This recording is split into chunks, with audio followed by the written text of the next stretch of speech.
저기 여기는 그 영화 평론가이신 제가 진행하겠습니다. 박영석? 김영석. 김영석 씨. 예. 내가 배우니까 내가 소개하는 거야 지금. 그리고 여기는 그 물레방아 저 시나리오 라이터이신 백결 선생.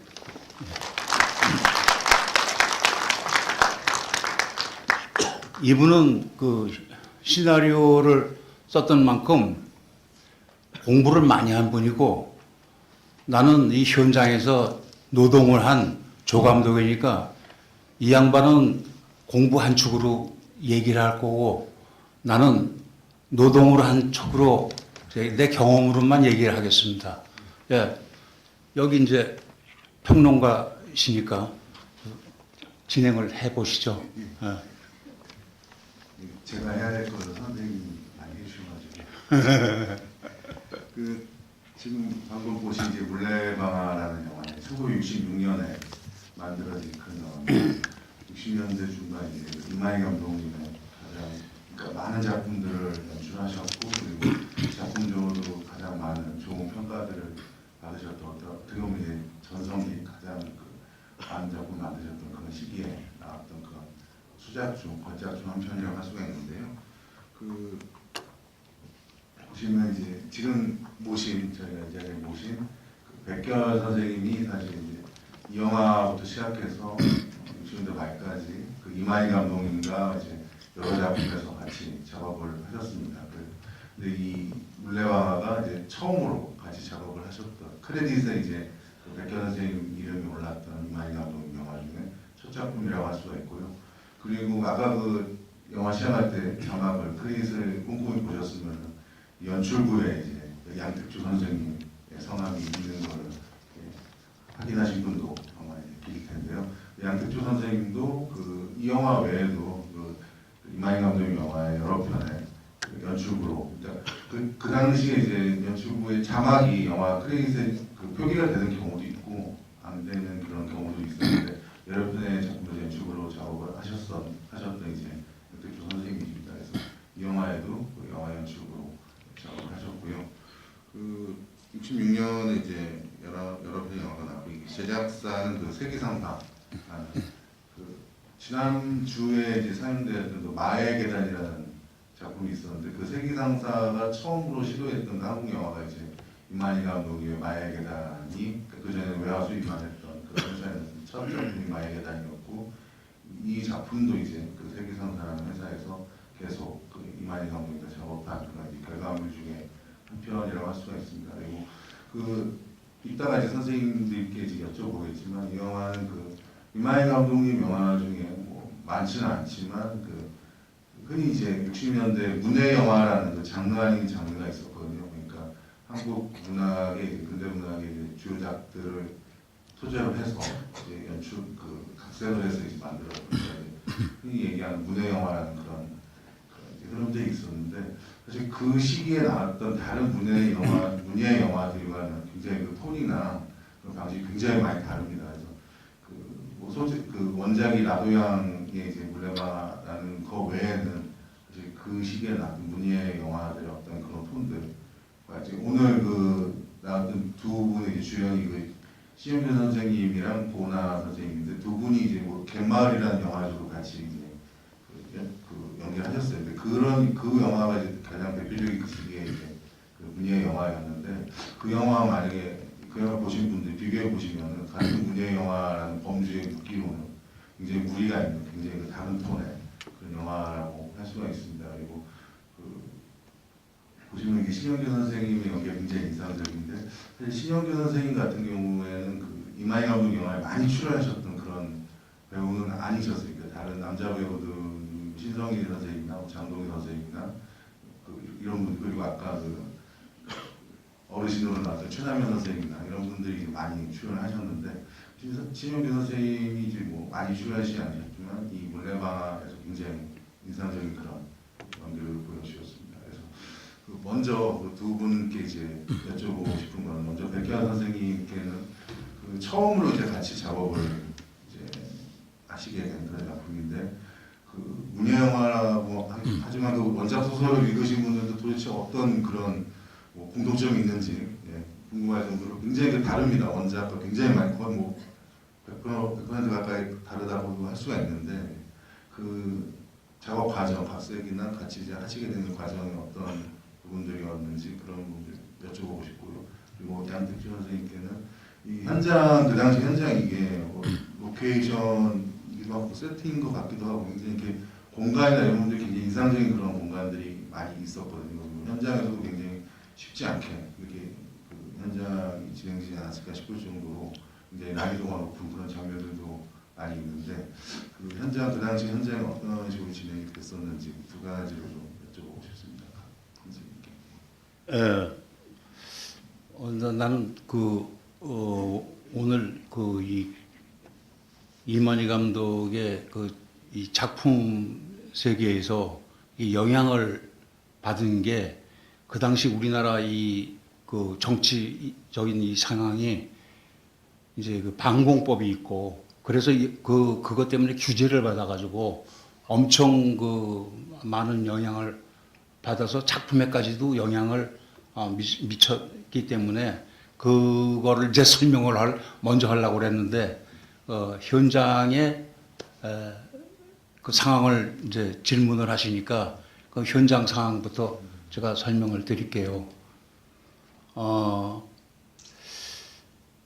제가 이제 조감독으로서 이제 느낀 것만 말씀드리자면은 이만희 감독님은 시나리오가 나오면 이제 그 당시에는 이제 제작자들이 이제 감독을 선정해가지고 이러한 작품을 해주시오. 예를 들어서 뭐 물레방아를 해주시오고 맡기면은 그 시나리오를 받고 이제 읽어보고 그 다음에 이 작품을 어떻게 연출하겠다 이제 이런 계산하고 제작자하고 계약을 하게 되겠죠.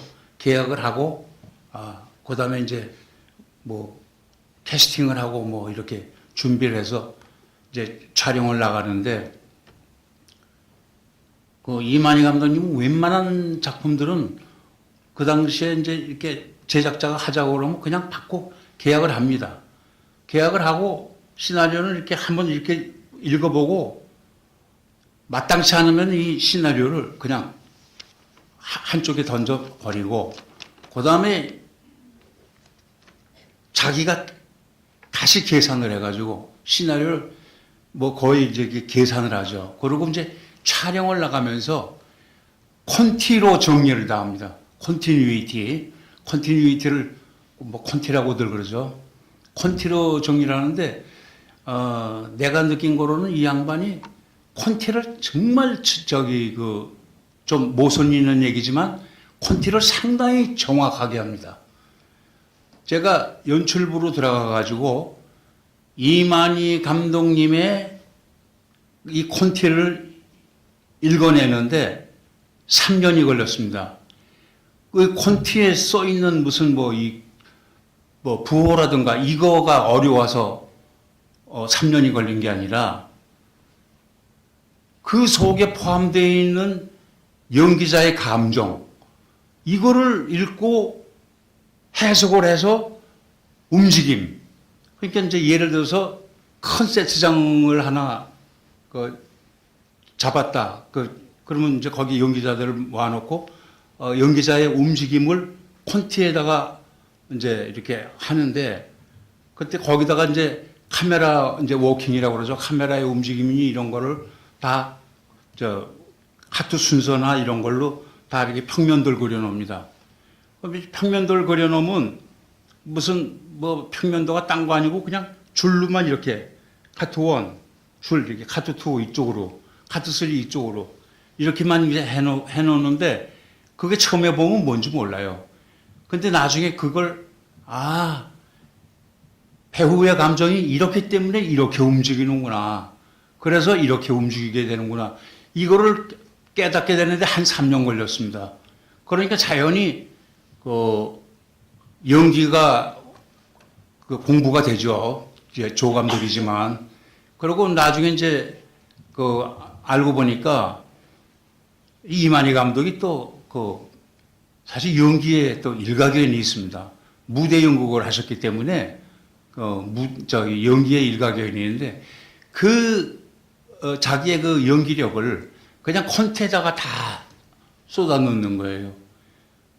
예를 들어서 콘티에서 아까 물레방아 보셔서 알지만은 예를 들어서 화장강 씨가 왜 신영균 씨가 이제 이렇게 붙들려 와가지고 막 하인들 막 뿌리치고 그러고 그 한패를 부릴 때 겁이 나가지고 화장강 씨가 왜 이렇게 다리 이렇게 올려놓고 저 툇마루로 기어 올라가죠? 이런 거는 전혀 이만희 감독의 콘티에서 나온 거지. 그건 연기자가 연기 계산으로서 그렇게 한 게 아니에요. 이제 여러분들이 이제 보시는 뭐 텔레비전이라든가 또 웬만한 영화 같은데 이렇게 보면은 사실 연기자들이 이렇게 앉아놓고 대사를 주고받고 하는데 그냥 카메라로만 그냥 이렇게 하는데 이 이만희 감독의 콘티에는 움직임이 많습니다. 세트에서도 이렇게 움직임이 많고 그 대신 그 감정이 아주 이렇게 평범하지 않은 그러니까 대사도 아주 이렇게 평범치 않게 예를 들어서 군번 없는 용사라는 걸 여기 보신 분들 계신지 모르는데 군번 없는 용사에서는 이제 신영균 씨 거기 이제 신영균 씨가 나오는데 신영균 씨와 신성일 씨가 형제예요. 그 최남현 씨가 아버지인데 그런데 신영균 씨는 이쪽 남쪽에 그야말로 군번 없는 용사 게릴라 남쪽이 게릴라인데 북쪽에 가서 이제 특공 이제 이걸 하는 축이고 신성일은 북한의 소자예요. 최소자라고 소자예요.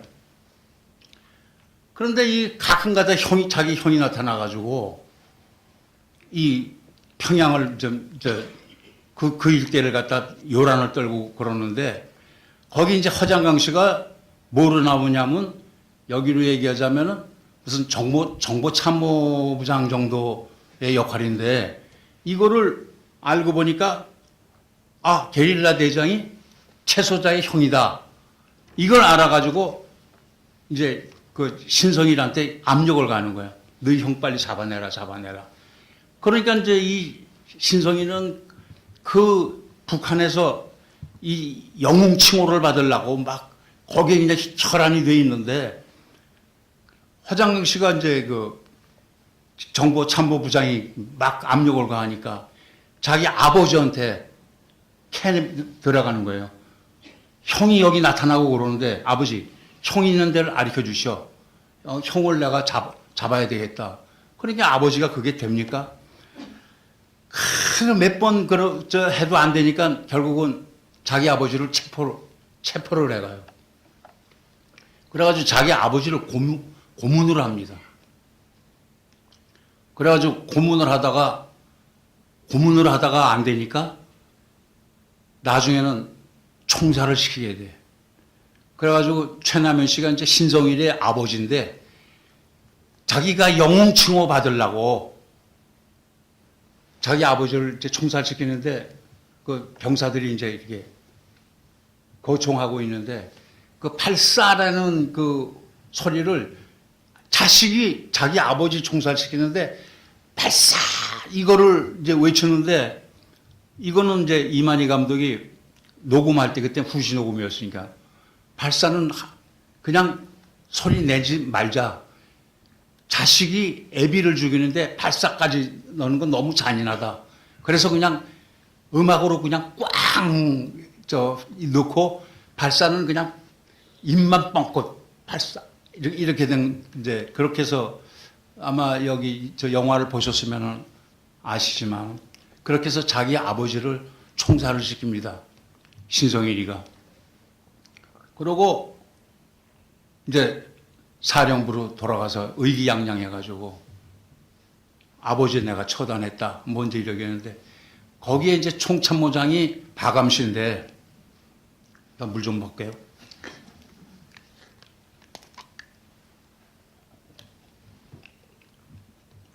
박암 씨는 그 사실은 신성일의 멘토였어요.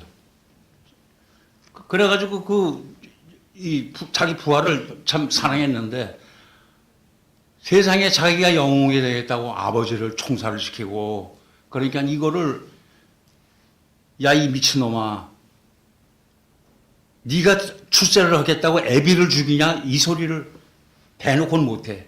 북한 사회니까.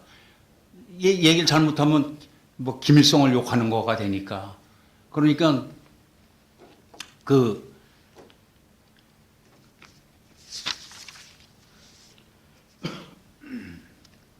이 욕을 안 하고 그 역으로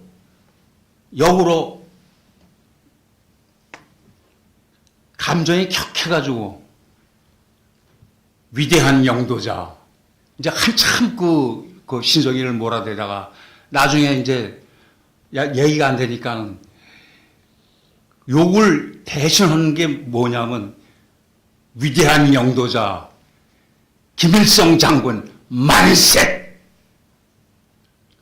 그 다음에 영광스러운 우리 영웅 최소자 만세. 이런 식으로 이제 그렇게 그냥 1차원적으로 욕을 하는 게 아니라 그렇게 빗대서 예를 들자면 그런 식으로 연기자의 감정을 다룬다 이겁니다. 그래서 현장은 콘티가 아주 잘 하셨고 내가 얘기가 너무 긴가? 그러고 그다음에 이제 왜 이만희 감독이 이 한국의 정세 때문에 이 때를 잘못 만나가지고 작품의 세계를 마음껏 펼치지 못했는가? 사실 제일 먼저 걸린 게 제일 방해 요인이었던 게 7인의 여포라는 영화입니다. 7인의 여포로에서 왜 이만희 감독이 큰 데미지를 입었느냐. 이 영화는 내용을 보면은 지금 내가 생각해도 지금 우리나라 간첩이 국회의원 하는 이 세대에도 그거는 조금 심했다 싶을 정도로 좀 만들었어요. 무슨 얘기냐면은 전쟁이 났는데 6.25 전쟁이 났는데 참 아군들이 이제 후퇴를 하는데 거기 이제 앰뷸런스 누런 앰뷸런스 저 군용 앰뷸런스차가 있는데 거기에 이제 여자 간호장교 하나 하고 남자 운전병은 이제 구봉서 씨예요. 그다음에 뒤에 여자 간호 하사관들이 5명이 탔어요. 그러고 이제 후퇴를 해서 내려가요. 내려가는데 가다가 여자 하나가 이제 그 트렁크를 들고 차를 이제 이렇게 잡는 거예요. 이게 다 후퇴했는데 가지도 못하고 이제 혼자서 도망도 못 가고 그러는데 앰뷸런스가 지나가다가 그 여자를 발견한 거예요. 그래서 저 여자를 어떡하냐? 태우고 가자. 그래서 그 여자를 태웠어요. 근데 그 여자가 누구냐면 이제 문정숙 씨야. 그런데 이 문정숙 씨는 무슨 역할이냐면 양공주야. 지금 우리가 양공주라 그러면 잘 모르시는 분들이 있는데 사실은 창녀예요, 창녀. 우리나라의 미군이 옛날에 머물렀을 때 미군을 상대로 했던 창녀. 그러니까 이 앰뷸런스 안에 하사관 5명하고 여군 장교 하나하고 저 남자 운전병 하나하고 여기다 창녀를 태우니까 여자가 7명이 되죠.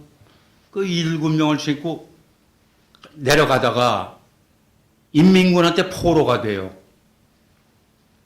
인민군한테 이제 포로가 되는데 이제 그 인민군들이 어느 교회 하나를 점령을 하고 거기를 중대본부로 쓰는 거야. 그래가지고 이제 거기서 이제 이렇게 좀 추슬리고 있는데 꼭 사단 사령부에서 그 정보장교 하나가 이제 이게 당원이지, 당원. 당원이 그게 이제 허장강 씨 역할인데 허장강 씨가 내려와서 이제 포로 신문을 하는 거예요. 포로 신문을 하다가 보니까 양공주가 들통이 나는 거야. 이제 그러니까 이제 양공주를 해놓고 이제 뭐 거기 뭐 인민군들이 사실 다들 그 뭐 여자들 줄이고 그랬을 거 아니에요. 그래서 이제 그걸 캐내고 있는데 그 당시에 거기 중대장이 누구냐면 장동희 씨야. 그런데 마침 지나가던 중공군이 거기 무슨 양식을 얻으려고 왔다가 여자들을 본 거야. 그래가지고 보니까는 저기야 포로 아니야. 그러니까 이제 이쪽 중공군의 중대장이 나와가지고 그 여자들을 우리 달라. 그러니까 장동희 씨가 안 된다. 그 이제 거기서 포로지만 같은 민족이니까 우리 동족을 싸고 도는 거야. 그 중대장이 싸고 돌아가지고 뭐 달라 못 준다 하다가 결국은 중공군하고 이 포로 때문에 포로를 보호하느라고 중공군하고 교전이 붙어요. 전쟁을 하게 된다. 그래가지고 이쪽 장동희 씨가 거느리고 있는 중대가 이 중공군을 물리쳤어. 그리고 이 포로들을 놔줍니다. 그런데 이제 그 놔주기 전에 또 무슨 일이 있었냐면 거기 포로를 지키고 있는 배우 중에 이제 추석영 씨라는 배우가 있는데 이제 남자가 이제 구봉서 씨가 이제 남자 포로인데 이제 교회 이쪽에서 지키고 이제 인민군이 지키고 있다가 이제 구봉서 씨는 이제 포로니까 얘기하다가 포로와 보초가 서로 얘기하다가 보니까 고향이 같아. 그리고 이렇게 뭐 하다가 보니까 서로 뭐 고향에 누구 이렇게 아는 사람이 있어. 그렇게 되니까 이제 굉장히 둘이서 포로며 감시인 이 처지에 굉장히 친해져. 그러다가 이제 얘기하다가 이 추석양 씨가 야, 나 소변 좀 보고 올 테니까 너 이 총 좀 가지고 있어. 그러니까 구봉서 씨가 그 총을 인민군의 총을 받고 추석양 씨는 소변을 가서 보고 그러고 와요. 와서 그 총을 도로 받아. 이게 우리나라에선 도무지 될 수 없는 얘기예요. 세상에 대한민국 국군이 적에서 총을 뺏었으면 쏴서 어떻게 하든가 해야지. 그런데다가 또 인민군이 그 당시에 우리나라 이 상황이 뭐 김신조가 넘어가고 뭐 그런 아주 험악한 세상인데 중공군을 인민군을 완전히 무슨 멋쟁이 오빠로 만들어 놨잖아. 그러니까 그냥 인민군 장교인데 일반 관객이 딱 보면 이야 멋있다 이렇게 되잖아. 이게 그러니까 중앙정보부에서 가만두겠습니까? 야, 그러면 운전병은 보초 받은 놈이 총을 맡겼는데 그걸 갖고 있다가 오니까 줘? 이게 말이 되느냐? 이래서 이 양반이 안기부에 끌려 들어가서 고생 좀 하시다가 형무소에 가서 좀 오래 고생을 하셨어요. 그 대신 그 바람에 또 좋은 작품이 하나 나온 게 형무소 안에서 옛날에 현대문학이라는 그 잡지가 있었는데 그 안에 흑맥이라고 그러는 그 작품이 있었는데 형무소 안에서 그 흑맥이라는 소설을 보시게 됩니다. 그래가지고 이제 형무소에서 출소를 해가지고 흑맥을 가지고 이제 다른 영화 제작사하고 만나가지고 이걸 또 영화를 하게 됩니다.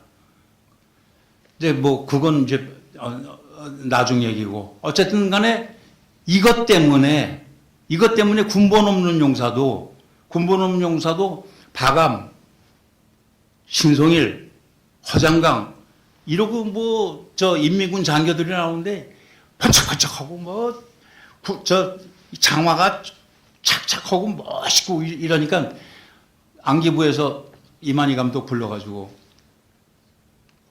인민군이 왜 이렇게 멋있어? 인민군이 왜 이렇게 멋있어? 그러니까는 이거 잘못하다간 이만희 감독 또 들어가게 생겼거든. 근데 이만희 감독이 그때 뭐라고 대답했냐면 여보시오, 그건 신성일, 호장강, 바감 이런 사람들이 배우가 멋있으니까 이게 멋있어 보이는 거지. 당신이나 내가 입어보셔. 저렇게 멋이 나느냐. 그래가지고 그냥 넘어간 적이 있고. 어쨌든 이러한 영향 때문에 마음껏 그 작품의 세계를 펼치지 못한 그 이만희 감독님의 일편을 제가 이렇게 뭐 두서없이 얘기했습니다. 예.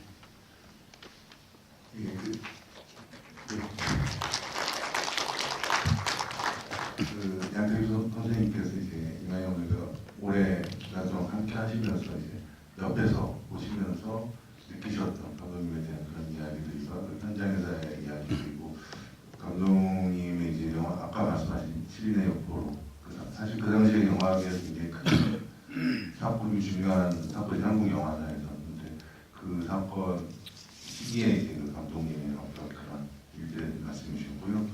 백현 선생님께서 이 함께 작업하신 영화지 원래 영화 처음인데 이 작품에서 이제 그 작업 과정 그리고 각색할 때 어떤 그런 표현하시고 싶으셨던 그런 부분들 그리고 이제 이후에 이제 이만희 감독님과 함께 작업을 하셨는데 하시면서 이제 어떤 그런 그 과정과 그런 일들 그런 부분들이 있으셨는지 백현 선생님께 좀 말씀을 드리도록 하겠습니다.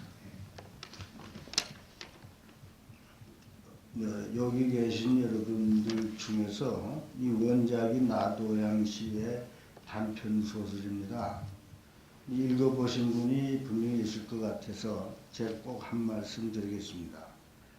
원작 이것은 제가 각색 의뢰를 받았을 때 도저히 이것은 영화로 불가능하다는 생각을 했습니다. 그래서 이만희 감독한테 이건 각색이 안 된다. 이렇게 얘기를 하니까 이만희 감독께서 그러면은 내가 모든 걸 나한테 맡기겠다. 그러니까 마음대로 써봐라. 이래서 만들어진 게 이 작품 물레방아입니다. 근데 당시 그 원로 문인들한테 이걸 제가 바가지로 먹었습니다. 무슨 각색이 있다고 하냐고. 그러니까 그 원작 소설에서 가져온 거는 물레방아라는 제목밖에 없습니다. 전혀 이것은 관계 없습니다. 그런데 여기 영화 전공하시는 분도 계시리라고 믿는데 원작 소설이라고 해서 다 영화가 가능한 게 아닙니다. 이건 절대로 영화로서 가능하지 않는 원작도 많습니다. 이제 그 말씀을 제가 드리고요. 보통 우리가 영상이라고 하면은 되게 많은 사람들의 경우 그림으로 나타난 이 영상을 보통 영상으로 이해를 하고 있습니다. 근데 이만희 감독은 보는 영상 말고 보이지 않는 영상을 매우 중요하게 생각했습니다. 보이지 않는 영상이라고 하면은 영화 속의 대사, 그 다음에 음악, 그 다음에 모든 소리를 포괄하는 그것을 그 눈에 보이지 않으니까 이것은 그 보이지 않는 영상이라는 말로 우리는 이만희 감독하고 얘기를 했습니다.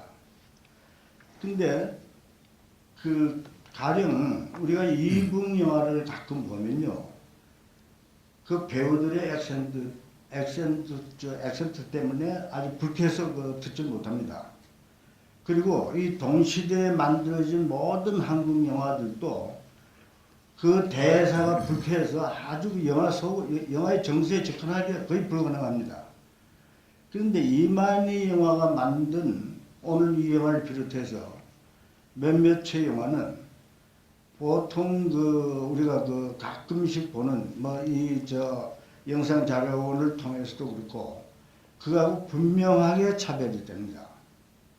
가령 성우들이 녹음을 할 때 이 연출자가 있는 방이 유리로 이렇게 가려져 있는데 내려가서 10번이고 20번이고 그 룸으로 내려가서 성우들한테 자기 연기 주문을 합니다.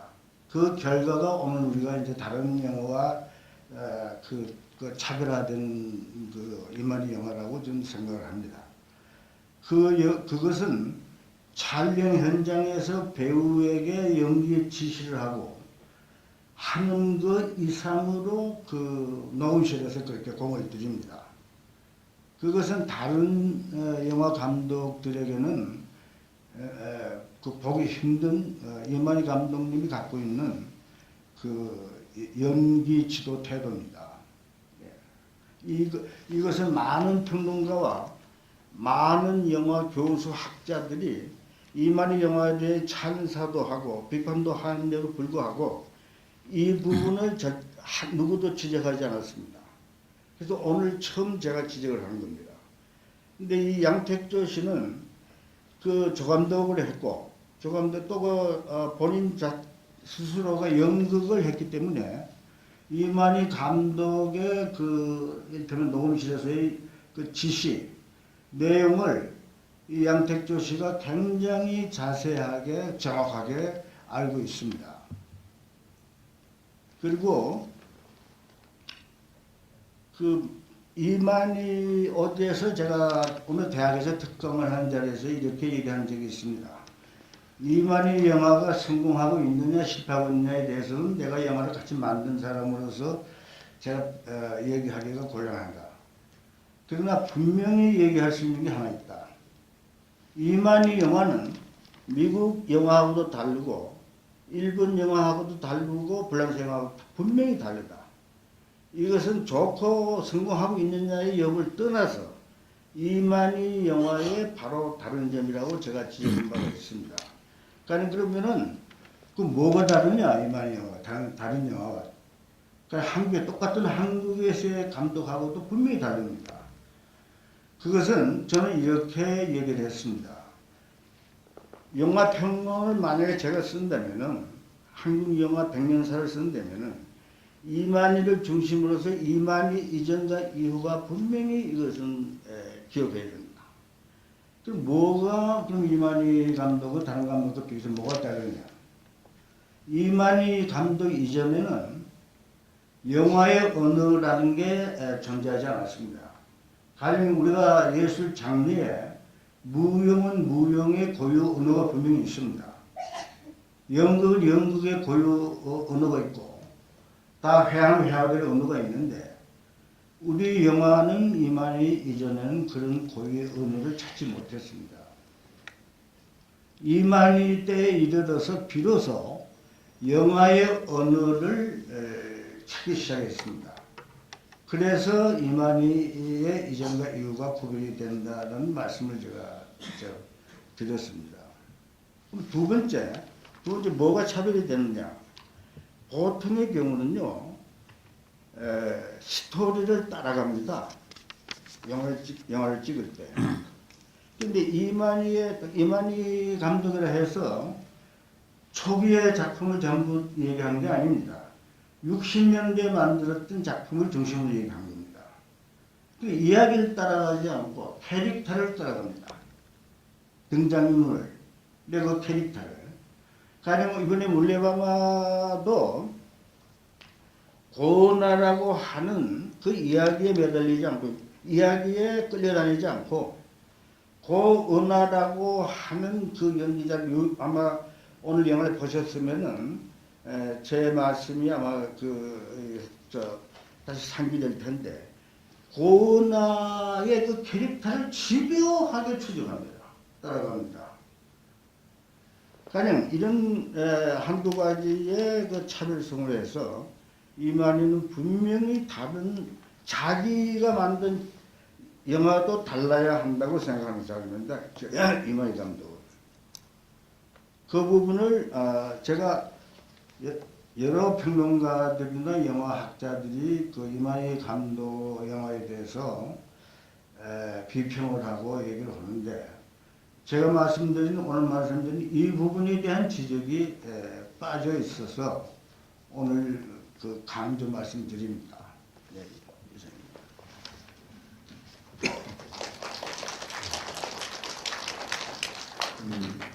백현 선생님 말씀대로 이 영화 그 첫 번째 지적하셨던 게 그 당시에 그 60년대 한국 영화 이렇게 사실 동시녹음 시대가 이제 80년대 초에 시작이 되니까 본격적으로 그 전에는 다 후시 녹음실 이제 성우분들 아니면 이제 강력하다 배우분이 직접 녹음하시는 경우도 있지만 대부분 이제 성우분들이 녹음을 했던 것이었는데 이상한 그 톤이 있었으니까 뭐 약간 심판조 뭐 이런 것도 있고 과장된 톤 이런 것들이 있었는데 이만희 감독 영화에서 사실 그런 식의 톤이 거의 느껴지지 않습니다. 이 영화를 이렇게 우리 전작전에 있는 그 어떤 영화를 봐도 그러니까 그 당시 60년대 뭐 가끔 이제 TV에서 해주잖아요. 그 영화 보면 약간 말투나 이런 것들이 굉장히 지금 관계로서 굉장히 어색하고 이런 톤들이 있는데 그 이만희 감독 영화는 이제 50년 전 그런 영화를 보더라도 지금 그냥 우리가 이 물레방아의 어떤 말투나 이런 것들 사실 어색한 이런 말투가 거의 없거든요. 근데 지금 훨씬 더 굉장히 리얼하고 자연스러운 그런 이제 그 자신만의 그 당시에 그 어떤 감독도 시도하지 않았던 자신만의 아까 말씀하신 영화적 언어, 방식 이런 톤들이 있었던 것 같고 그리고 이제 말씀해 주셨던 그 이만희 감독 이전과 이후에 한국 영화계의 어떤 영화적 언어라는 것의 어떤 등장 이런 부분들을 언급할 때 이만희 감독님이 이제 빼놓을 수 없고 이만희 감독님 어떤 분기점이 되는 그런 이제 아티스트라는 그런 지적을 말씀을 해주셨습니다. 예. 그 혹시 이 영화에 대해서 그리고 이만희 감독님 돌아가신 게 사실적이고 그리고 사실 우리 지금의 관객들은 감독님의 영화는 절반 정도밖에 이제 볼 수 없는데 지금 이 두 분께서는 그 당시 함께 활동하셨고 그리고 지금 우리가 볼 수 있는 영화들도 그 당시에 이제 다 보셨던 그런 이제 분들이거든요. 그러니까 뭐 오늘 보신 물레방아에 대한 그런 질문일 수도 있고 아니면은 이만희 감독님 전반에 대한 그런 어떤 궁금한 점 있으시면 질문에 받는 시간 갖도록 하겠습니다. 예. 편하게 궁금한 부분 있으시면 질문 주시기 바랍니다. 예.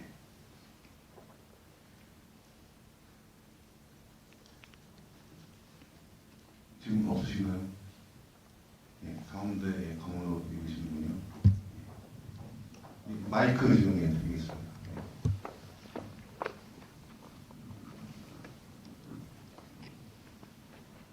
네, 지금 그 영화 내에서 그 장면 이해 안 가는 장면이 있어가지고 좀 여쭤보고 싶어서 질문 드렸는데요. 그 방원이 그 버선을 가지고 오면서 그 제사를 지내고 있는 것 같이 뭐 칼을 쓰고 춤을 추고 이런 장면들이 보였는데 거기에서 그런 제2 과정 중에 그 근분을 이렇게 때려서 뭐 죽여라 뭐 이렇게 하는 장면이 나왔는데 제가 그런 그 제2에 대해서 잘 몰라가지고 이 장면이 어떻게 해석 왜 그런 게 있는지 여쭤보고 싶어요. 예. 뭐 작가가 계시지만 내가 말씀드릴게요. 그게 이제 그 물레방아 귀신이 있어요. 물레방아 귀신. 근데 이제 그 근분이한테 물레방아 귀신이 씌인 걸로 설정을 해가지고 물레방아 귀신을 내쫓는 그런 의식이야. 그게 이제 동네 축제다시피 하지요. 그래서 이제 그 동네 사람들이 이제 이렇게 춤판이 어우러졌다가 거기서 왜 근본에 이 탈을 베끼죠. 이렇게. 예. 탈을 베끼고 이제 그게 그런 귀신을 내쫓는 그런 저기예요. 탈 베끼는 그 역할을 한 게 나거든요.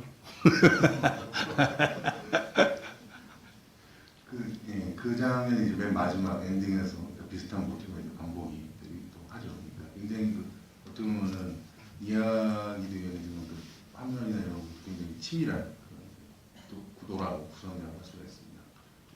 교수님. 네, 그 부분에 대해서 제가 부연하겠습니다. 그 도입부의 그 축제. 근데 지금도 우리가 시골에 가면은 어느 동네에는 전설이 있습니다. 전설이. 그리고 거기 나름대로의 작고 큰 축제가 있습니다. 그 축제 속에는 꼭 무슨 어떤 전설이 하나 전해 내려옵니다. 그러니까 이렇게 되면 그 소설로 치면 격자 소설 같은 형식인데 이 신영균 씨가 오다 보니까 어디 먼 길을 걸어온 사람인데 보니까 동네에 축제가 벌어지는 겁니다. 축제의 전설의 내용이 바로 이 영화의 전체 내용이 되는 겁니다. 어떤 영화 형식에서. 그리고 여기서 하도 오래전에 영화가 돼가지고 저도 좀 헷갈리는데 제가 쓴 시나리오에는 도입부의 축제가 있고 영화 마지막에 다시 축제가 있습니다. 신영균이가 아니고 또 어느 세월이 한참 지난 다음에 어느 나그네가 다시 이 동네에 들어오니까 그 축제가 또 벌어지는 거예요. 이것을 에필로그로 제가 쓴 그 시나리오를 썼는데 이번에 보니까 그 마지막 후반부에 에필로그가 없어졌어요. 근데 없어진 게 아니고 그걸 안 찍은 거예요. 이만희 감독이 왜 안 찍었는지는 제가 모르겠어요. 근데 보니까 시나리오에는 분명히 제시가 되어 있는데 이 영화에는 그 에필로그 부분이 없어요. 안 찍었어요. 네.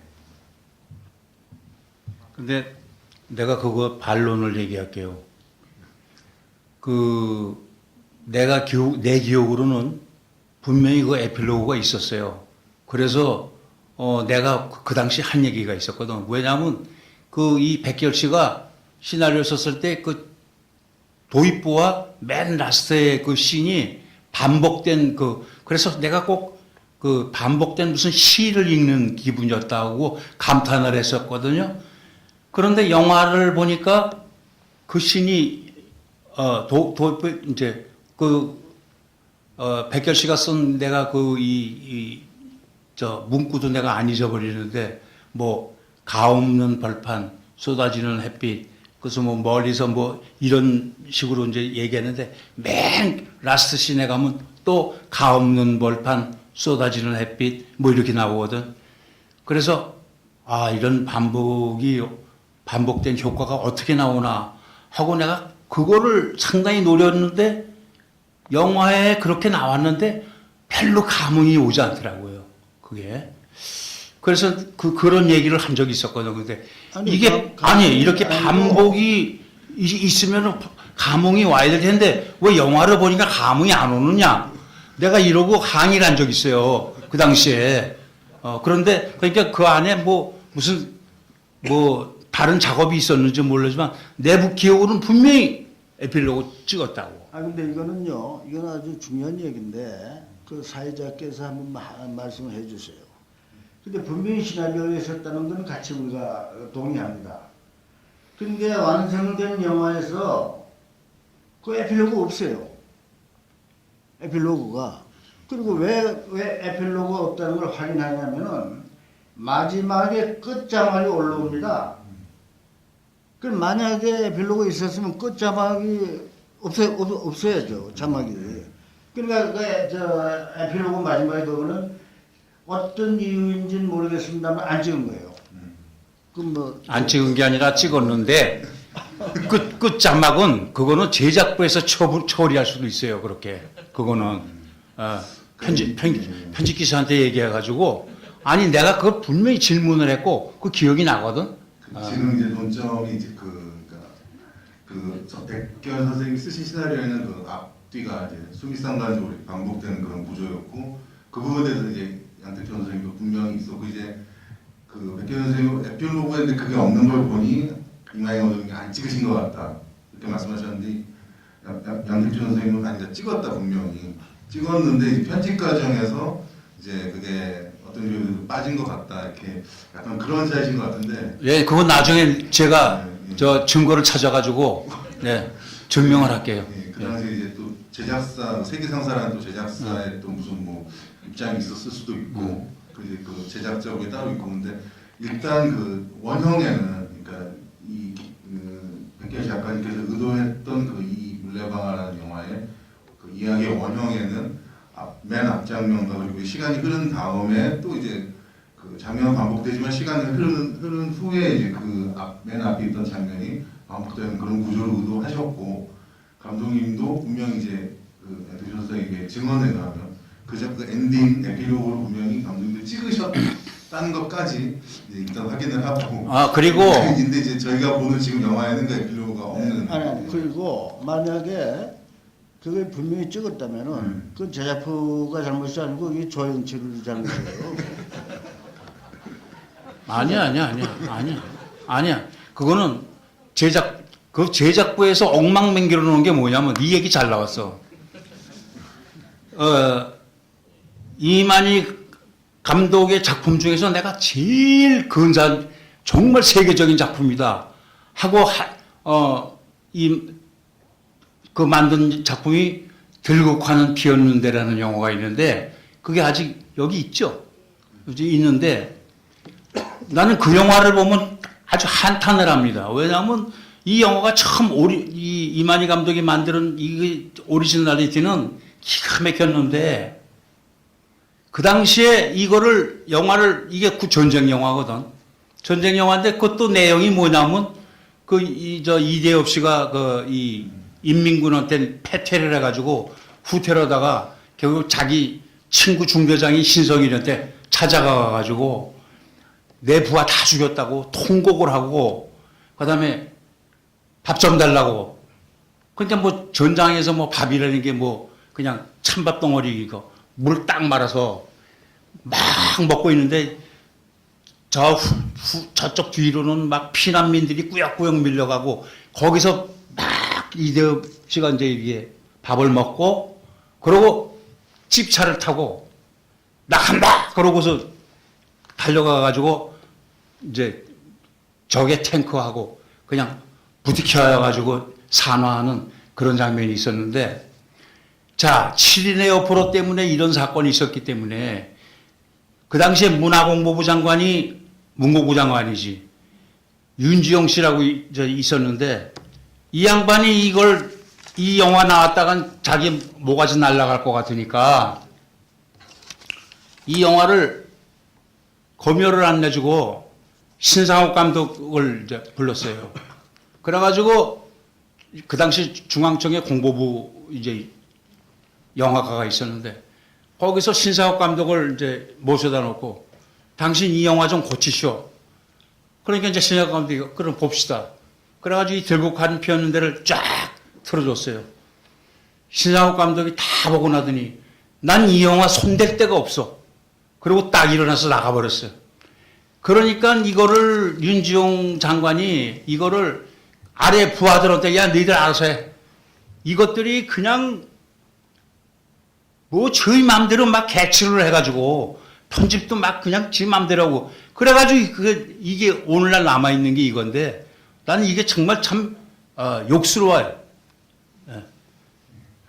그래서 아니 글쎄 그런 만큼 제작자들이 손을 댄다고 프린트를. 이거 시과가 문제예요. 에필로그 얘기를 해요.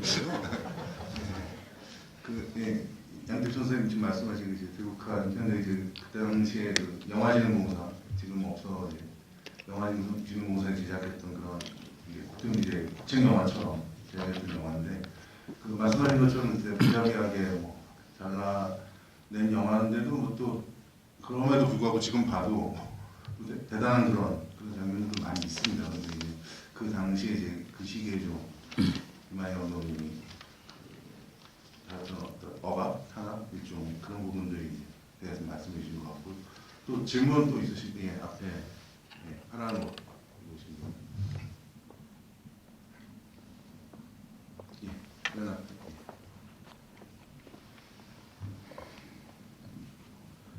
여기가는 좀 질문이 될 수가 있는데요. 그 영화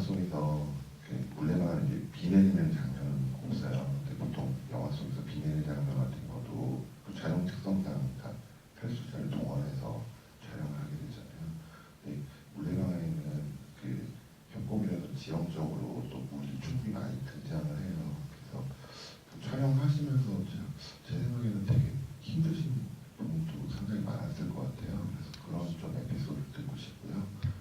물레방아가 돌아가는 그 물레방아는 첫 장면 시작하는 장면과 마지막 장면에 물레방아가 돌아가면서 중간에 등장하는 물레방아 돌지가 않아요. 그래서 저는 그런 게 좀 어떤 연출적인 의도도 있지 않았나 하는 생각이 들거든요. 그래서 금분이가 이제 그 제대 행사도 하고 했지만 70년 전에 그 상황으로 그 폴령이라든가 씌워가지고 시간적인 어떤 회기나 그런 부분으로도 좀 제 나름 생각을 해봤는데요. 그렇게 좀 궁금합니다.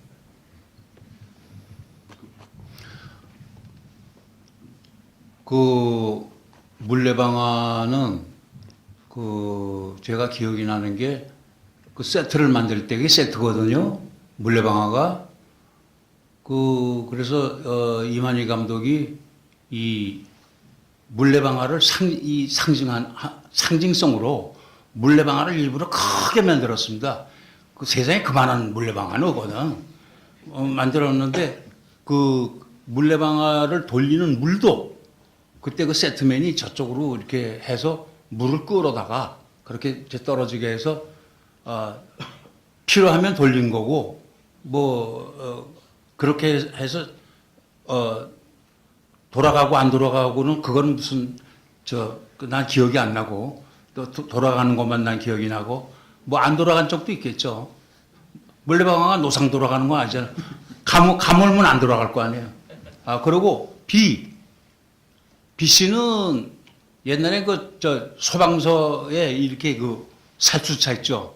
그거를 동원해다가 그다음에 이걸 이 호스를 갖다 하늘에다 대고 막 뿌려요. 그것도 그냥 뿌리는 게 아니라 비처럼 쏟아지게 하려면 이걸 좀 잘 흔들어줘야 돼. 잘 흔들어줘서 이렇게 뿌리면 그게 쏟아집니다. 그렇게 했죠, 뭐.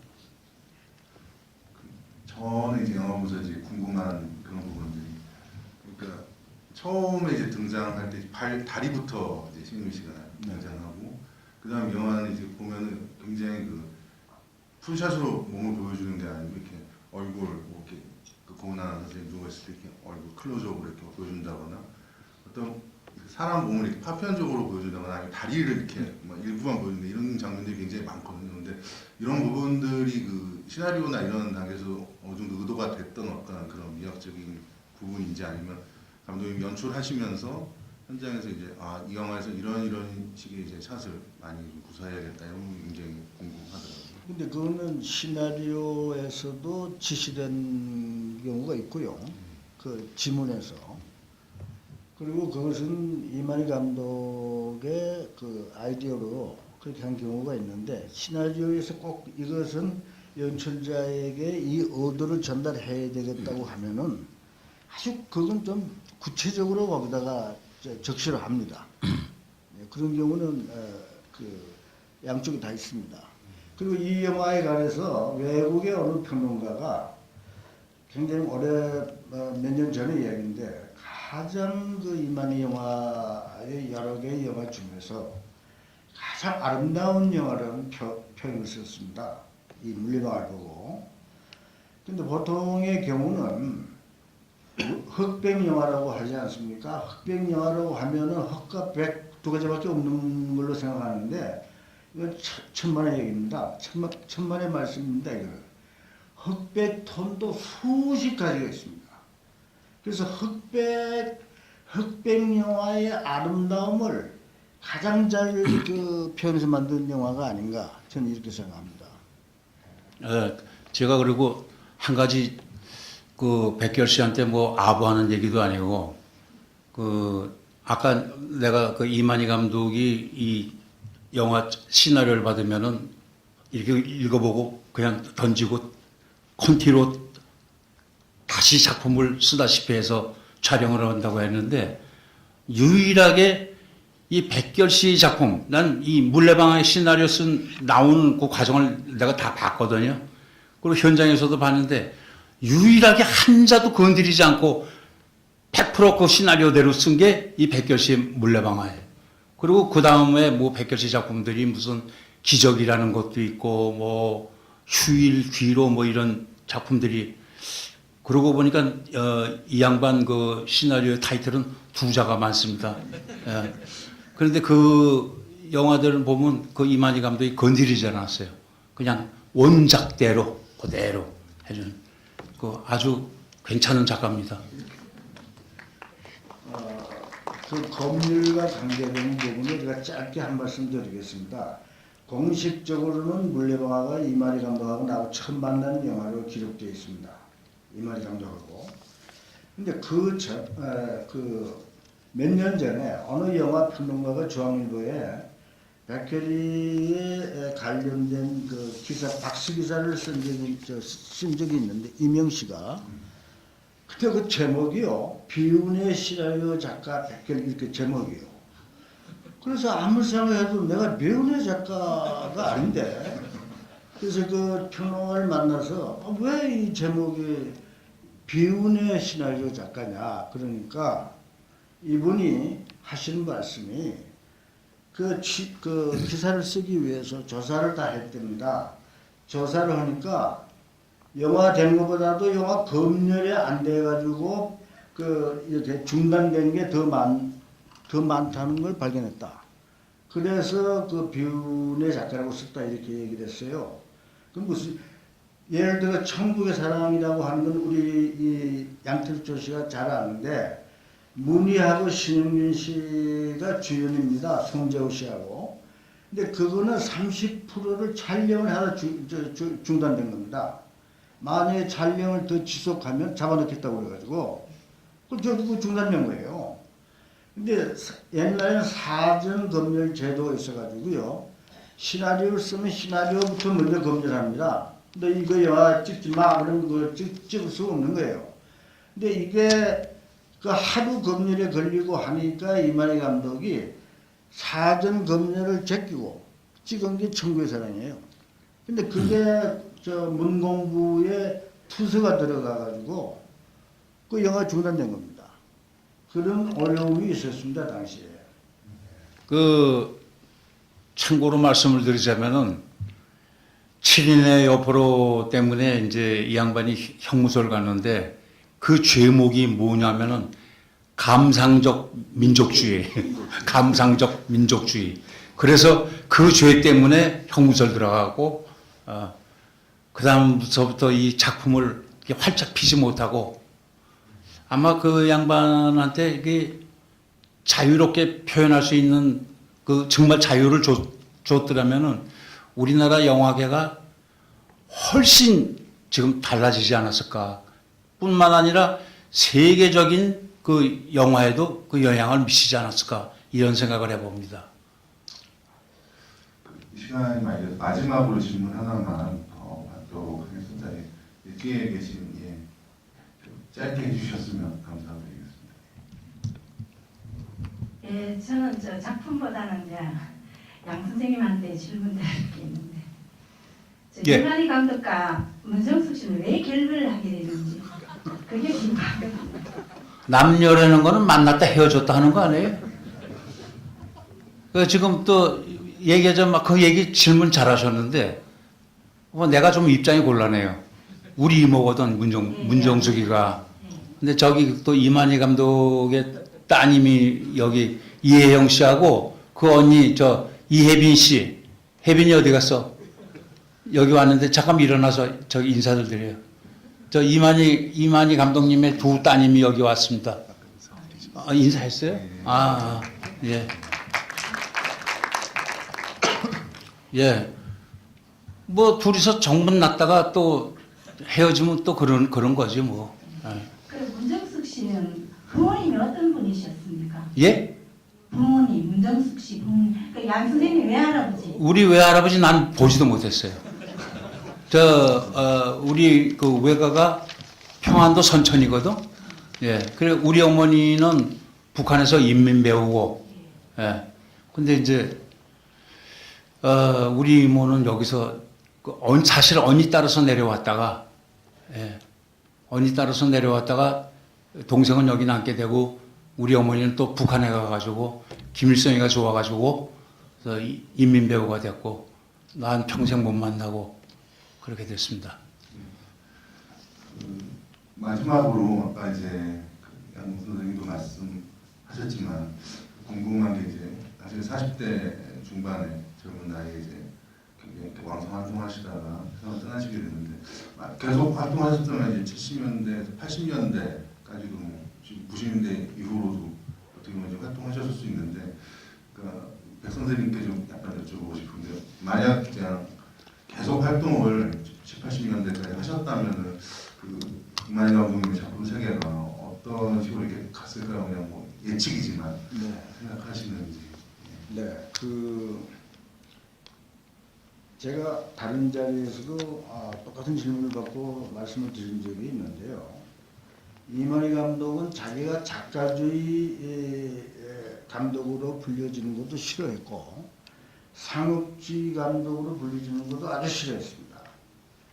작가주의, 상업주의로 이렇게 구분해서 얘기하는 건 그건 바람직하지 않다. 자기가 만든 모든 영화는 많은 사람들 관객이 많이 와서 영화의 감동을 받으면 자기가 성공하는 거고 그렇지 않는 것이 실패하는 거다. 이런 얘기를 했고요.